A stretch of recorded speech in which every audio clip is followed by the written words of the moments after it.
Movie की शुरुआत में हम देखते हैं कि एक बंजर और मरती हुई दुनिया है जिसका नाम ड्रेनेर है। यहाँ ऑर्क्स नाम के शक्तिशाली योद्धा रहते हैं जो कद काठी में इंसानों से कहीं ज्यादा विशाल और डरावने दिखते हैं। इस कबीले का नेतृत्व गुल्दान नाम का एक क्रूर जादूगर कर रहा है जो फेल मैजिक यानी काले जादू का उपयोग करता है। यह जादू इतना खतरनाक है कि इसने पूरी दुनिया की हरियाली और जीवन को सोख लिया है। अब इन ऑर्क्स के पास जीवित रहने का कोई रास्ता नहीं बचा है सिवाय इसके कि वे किसी दूसरी दुनिया पर कब्जा कर लें। गुल्दान अपनी शक्ति बढ़ाने के लिए मासूम कैदियों की आत्माओं का इस्तेमाल करता है ताकि एक विशाल पोर्टल खोला जा सके। इसी भीड़ में ड्यूरोटन नाम का एक बहादुर ऑर्क सरदार भी है जो अपनी गर्भवती पत्नी ड्रेका के साथ नई दुनिया की उम्मीद में है। जैसे ही पोर्टल खुलता है, ऑर्क्स की एक छोटी टुकड़ी एजरॉथ नाम की इंसानी दुनिया में कदम रखती है। एजरॉथ एक बेहद खूबसूरत और शांतिपूर्ण जगह है जहां इंसान और अन्य प्रजातियां मिलजुल कर रहती हैं। यहां पहुंचते ही ड्रेका एक बच्चे को जन्म देती है, लेकिन बच्चा मृत पैदा होता है। गुल्दान अपनी काली शक्ति से एक हिरण की जान लेकर उस बच्चे में फूंक देता है जिससे बच्चा जीवित हो उठता है। ये बच्चा हरा पैदा होता है क्योंकि उस पर फेल मैजिक का असर हो चुका है।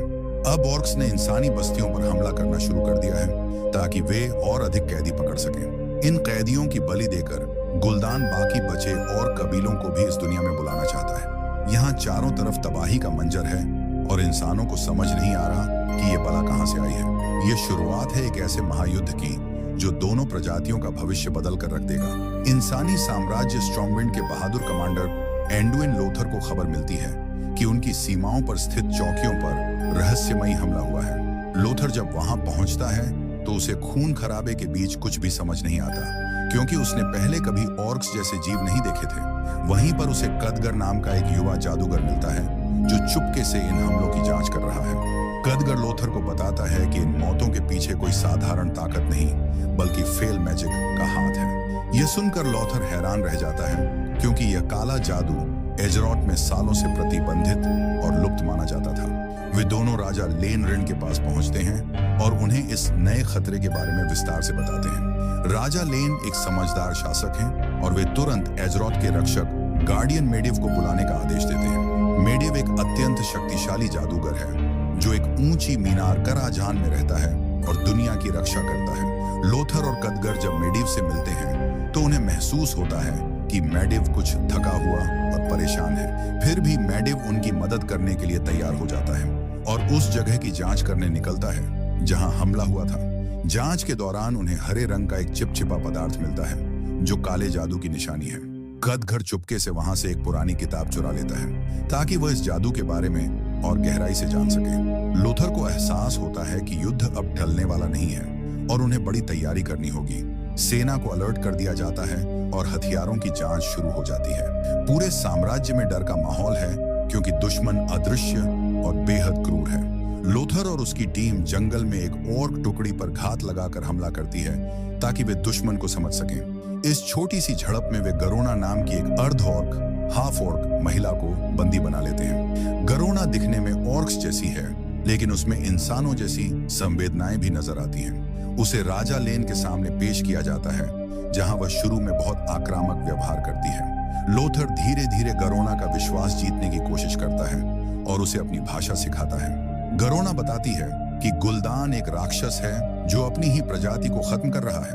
वह बताती है कि ऑर्क्स की अपनी दुनिया पूरी तरह तबाह हो चुकी है और अब वे एजरॉथ को भी वैसा ही बना देंगे। गुल्दान को पोर्टल को पूरी तरह सक्रिय करने के लिए हजारों इंसानी आत्माओं की जरूरत है। राजा लेन को समझ आता है कि अगर पोर्टल खुल गया तो लाखों ऑर्क्स एजरॉथ में घुस आएंगे और फिर कोई नहीं बचेगा। गरोना को एहसास होता है कि इंसान उतने बुरे नहीं हैं जितना उसे बताया गया था। लोथर उसे आजादी का वादा करता है यदि वह ऑर्क्स के खिलाफ उनकी मदद करे। इसी बीच कदगर अपनी चुराई हुई किताब से यह पता लगाता है कि फेल मैजिक केवल बाहर से नहीं आता बल्कि यह अंदर से भी किसी को खोखला कर सकता है। उसे शक होने लगता है कि शायद इंसानों के बीच ही कोई गद्दार है जो ऑर्क्स की मदद कर रहा है। गरोना धीरे धीरे लोथर के करीब आने लगती है और युद्ध की रणनीतियों में हाथ बटाती है। आगे क्या गरोना सच में वफादार निकलेगी? दोस्तों, अगर आपको यह कहानी रोमांचक लग रही है तो अभी PDX एक्सप्लेनर चैनल को सब्सक्राइब करें, वीडियो को लाइक करें और कमेंट में बताएं कि आपको गरोना का किरदार कैसा लगा। दूसरी तरफ और कबीले के भीतर भी असंतोष की लहर दौड़ रही है, क्योंकि ड्यूरोटन को गुलदान की नीयत पर शक है। वह देखता है कि जहां जहां गुलदान का काला जादू पहुंचता है, वहां की जमीन बंजर और बेजान हो जाती है। ड्यूरोटन को समझ आ जाता है कि गुलदान के नेतृत्व में ऑर्क्स का कोई भविष्य नहीं है। वह अपने सबसे अच्छे दोस्त ओग्रिम डूमहैमर से चर्चा करता है कि उन्हें इंसानों के साथ हाथ मिलाना चाहिए। ड्यूरोटन का मानना है कि अगर वे गुलदान को नहीं रोकते तो ऑर्क प्रजाति हमेशा के लिए मिट जाएगी। वह गरोना के माध्यम से इंसानों तक संदेश भेजता है कि वह उनसे मिलना चाहता है और संधि करना चाहता है। राजा लेन और लोथर इस प्रस्ताव पर विचार करते हैं, हालांकि लोथर को लगता है कि यह एक जाल हो सकता है। अंततः वे ब्लैक रॉक नाम की जगह पर मिलने का फैसला करते हैं ताकि गुलदान को खत्म करने की योजना बनाई जा सके। ड्यूरोटन वहां पहुंचता है और बताता है कि गुलदान की शक्ति का स्रोत फेल है और उसे केवल एकता से हराया जा सकता है। मुलाकात के दौरान उन्हें पता चलता है कि ऑर्क्स के भीतर भी राजनीति और धोखेबाजी चल रही है। ओग्रिम डूमहैमर को लगता है कि इंसानों से हाथ मिलाना अपने कबीले से गद्दारी है, इसलिए वह हिचकिचाता है। यह संधि एक बहुत बड़ा जोखिम है, क्योंकि दोनों तरफ से अविश्वास की गहरी खाई है। अगर यह योजना सफल हुई तो एजरोथ बच सकता है, वरना विनाश निश्चित है। जैसे ही शांति वार्ता शुरू होती है, अचानक गुलदान के वफादार ऑर्क्स वहां हमला कर देते हैं। यह साफ हो जाता है कि किसी ने ड्यूरोटन के प्लान की खबर गुलदान को दे दी थी और वह ओग्रिम डूमहैमर ही था। चारों तरफ अफरा तफरी मच जाती है और लोथर की सेना ऑर्क्स से घिर जाती है। मेडिव वहां पहुंचता है और अपनी जादुई शक्ति से एक अभेद्य सुरक्षा घेरा शील्ड बना देता है, लेकिन इस घेरे के दूसरी तरफ लोथर का बेटा कैलिन फंस जाता है, जिसे ऑर्क सरदार ब्लैक हैंड अपनी आंखों के सामने मार देता है। लोथर अपने बेटे को तड़पते हुए देखता है, लेकिन वह जादुई दीवार की वजह से कुछ नहीं कर पाता। लोथर का दिल टूट जाता है और उसकी आंखों में सिर्फ प्रतिशोध की आग जलने लगती है। ड्यूरोटन को गुलदान के सैनिक बंदी बना लेते हैं और उसके कबीले को गद्दार घोषित कर दिया जाता है। इस हमले ने इंसानों और ऑर्क्स के बीच बची कुची उम्मीद को भी खत्म कर दिया है। लोथर अब मेडिव पर भी गुस्सा है, क्योंकि उसे लगता है कि अगर वह सही समय पर सही जादू करता तो उसका बेटा बच जाता। कदगर को एहसास होता है कि मेडिव की तबीयत और व्यवहार बहुत अजीब हो गया है। वह देखता है कि मेडिव की आंखों में वही हरा रंग चमक रहा है जो गुलदान की आंखों में था।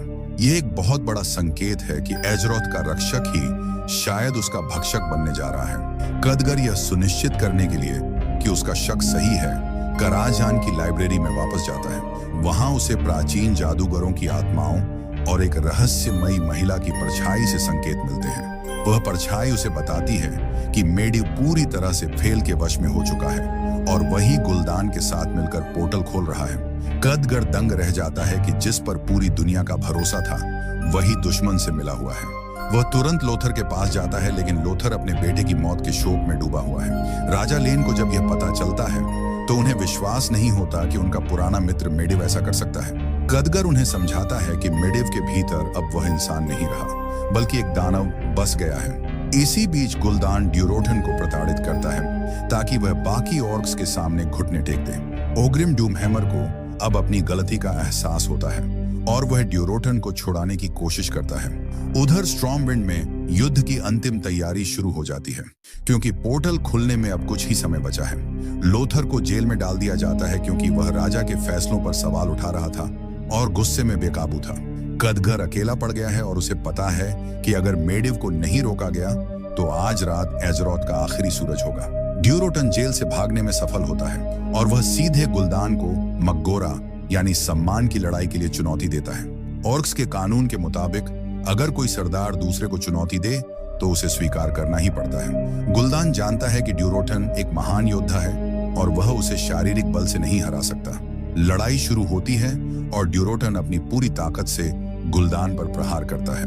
ऑर्क सेना यह देख रही है कि उनका नेता बिना जादू के कितना कमजोर है। जब गुलदान हारने लगता है तो वह धोखे से अपने काले जादू का इस्तेमाल करता है और सबके सामने ड्यूरोटन की आत्मा खींच लेता है। ऑर्क्स यह देखकर हैरान रह जाते हैं, क्योंकि युद्ध में जादू का इस्तेमाल करना कायरता और अपमान माना जाता है। ड्यूरोटन शहीद हो जाता है, लेकिन वह जाते जाते ऑर्क्स के मन में गुलदान के खिलाफ नफरत के बीज बो देता है। अब गुलदान ने जबरदस्ती अपनी सत्ता कायम कर ली है और वह पोर्टल खोलने की प्रक्रिया शुरू कर देता है। ड्रेका अपने बच्चे को बचाने के लिए उसे एक टोकरी में रखकर नदी में बहा देती है ताकि वह ऑर्क्स के जुल्म से बच सके। उसे उम्मीद है कि शायद कोई उसे ढूंढ लेगा और वह एक नया जीवन जी पाएगा। ड्रेका को गुल्दान के सैनिक मार देते हैं और वह हंसते हुए मरती है क्योंकि उसका बेटा सुरक्षित है।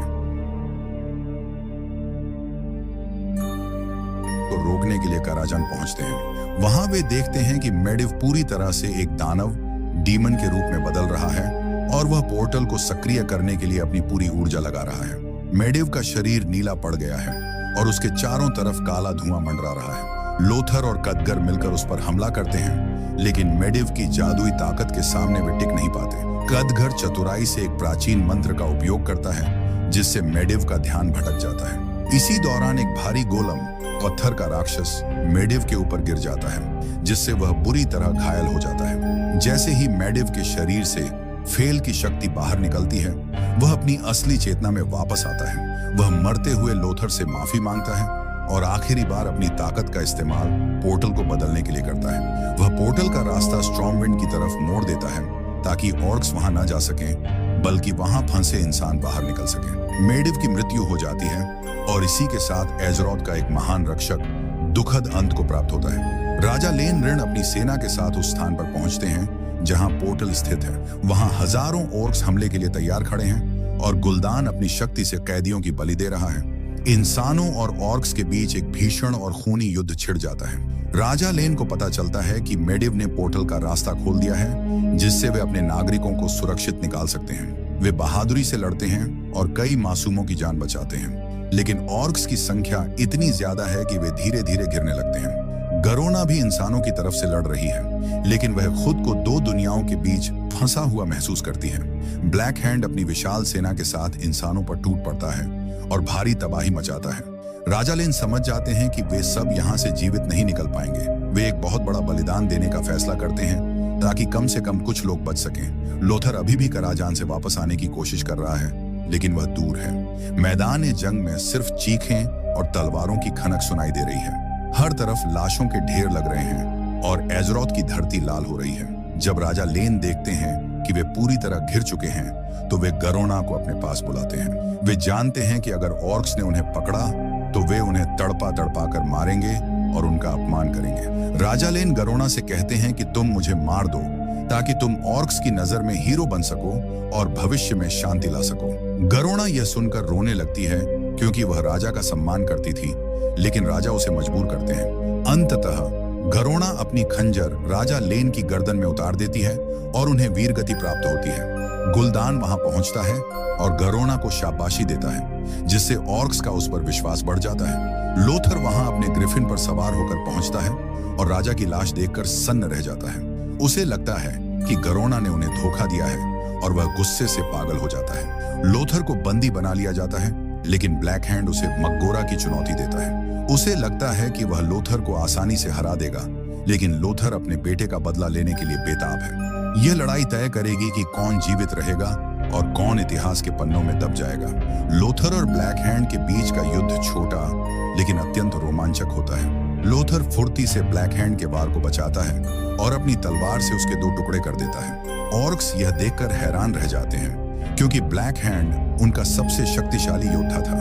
ऑर्क कानून के अनुसार लोथर जीत चुका है और अब कोई भी ऑर्क उसे हाथ नहीं लगा सकता। गुल्दान आदेश देता है कि लोथर को मार दिया जाए, लेकिन ऑग्रिम और बाकी सरदार मना कर देते हैं क्योंकि वे परंपराओं का सम्मान करते हैं। लोथर राजा लेन की मृत देह को लेकर अपने ग्रिफिन पर बैठकर वहां से सुरक्षित निकल जाता है। जाते समय उसकी नजर गरोना पर पड़ती है जो आंसू बहा रही है, लेकिन लोथर की आंखों में उसके लिए सिर्फ नफरत है। स्ट्रॉमविंड में मातम छा जाता है और पूरे साम्राज्य के लोग अपने प्रिय राजा को विदा करने आते हैं। राजा लेन की अंत्येष्टि के दौरान सभी इंसानी कबीले और अन्य प्रजातियां, ड्वार्व्स, एल्व्स एक साथ आने का संकल्प लेते हैं। लोथर को गठबंधन द अलायंस का नया नेता चुना जाता है ताकि वे ऑर्क्स के खिलाफ एक बड़ा युद्ध छेड़ सकें। अब यह केवल एक लड़ाई नहीं बल्कि अस्तित्व की जंग बन चुकी है।